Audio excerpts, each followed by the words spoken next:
చాలా మంది ఆలోచిస్తుంటారు వచ్చిన శాలరీ సరిపోవడం లేదు అని, ఎలా నేను వెల్త్ క్రియేట్ చేయాలి అని. దానికి ఒక సింపుల్ ఫార్ములా, ఎప్పుడైతే సెకండ్ ఇన్కమ్ సోర్స్ ను క్రియేట్ చేయగలుగుతావో అప్పుడు మాత్రమే వెల్త్ బిల్డ్ చేయగలుగుతావు. Simple thing, we are living in India అంటే they have so many opportunities. 140 crore population ఉంది ఇండియాలో. ఎన్నో రకాల ఆపర్చునిటీస్ ఉన్నాయి. Anything, any skill is learnable in our society. కాబట్టి ఒక కొత్త స్కిల్ నేర్చుకోండి, కొత్త ఇన్కమ్ అనేది ఖచ్చితంగా మీరు జనరేట్ చేయగలుగుతారు.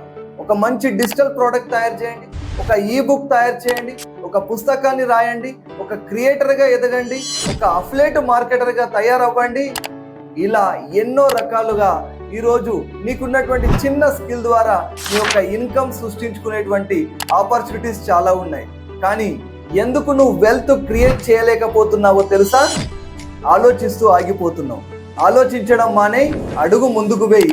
ఖచ్చితంగా ఒక మంచి వ్యాపారాన్ని నువ్వు స్థాపించగలుగుతావు. Wish you good luck.